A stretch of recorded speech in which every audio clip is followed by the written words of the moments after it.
Good morning, guys. Welcome back to another video. It's me, Jordy, and today I'm gonna make a little bit of a different video. It's gonna be a Q&A video. Some of the questions I get asked the most, more or less, in between the Instagram and my YouTube. So, first question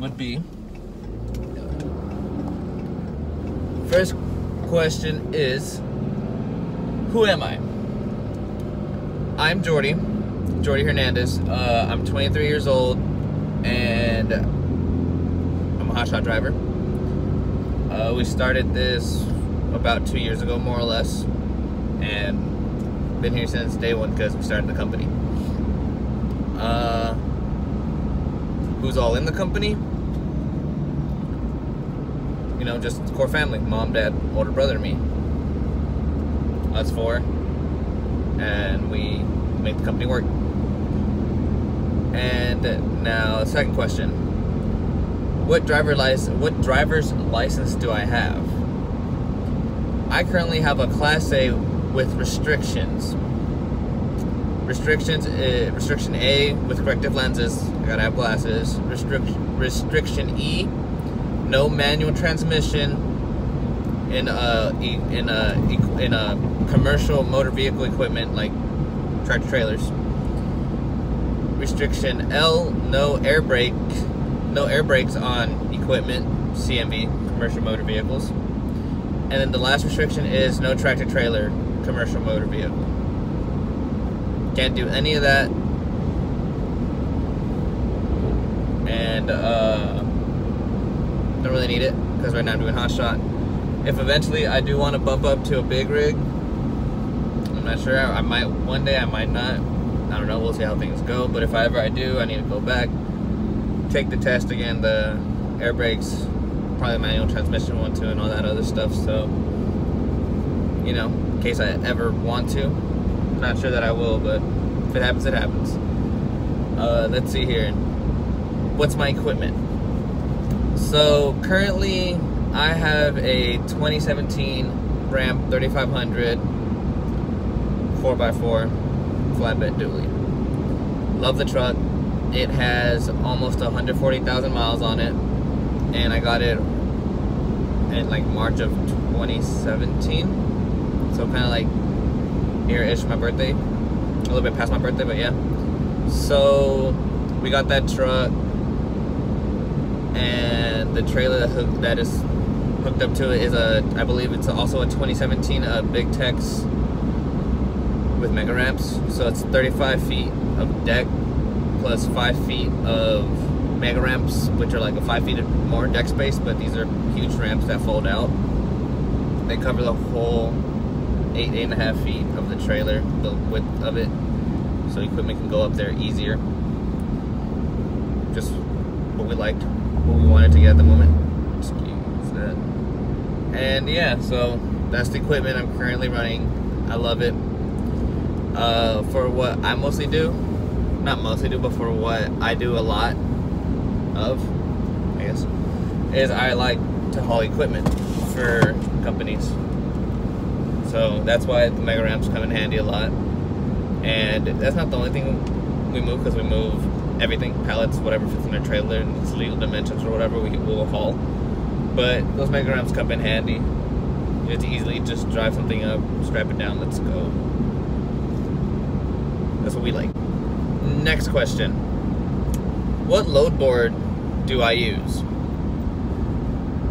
So I use dat.com load board, truckstop.com load board, and those are the two main ones that I use mostly.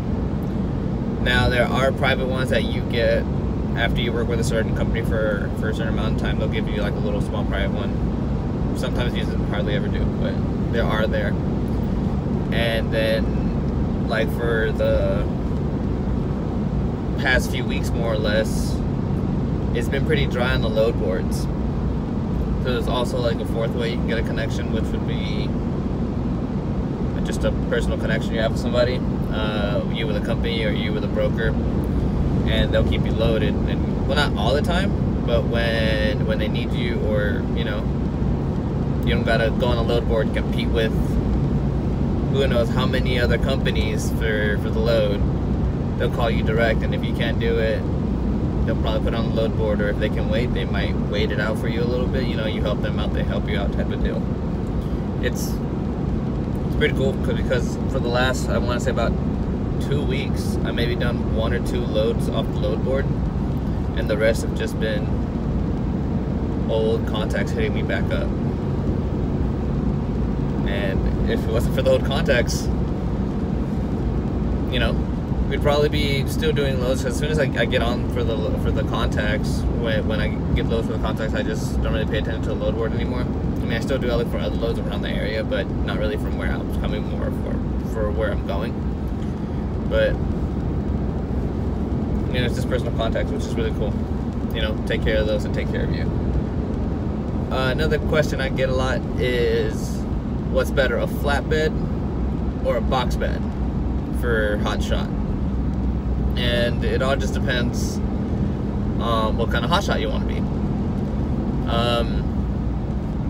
There's some hot shots that are just straight flatbed, which is really crazy. I would love to do that eventually, maybe.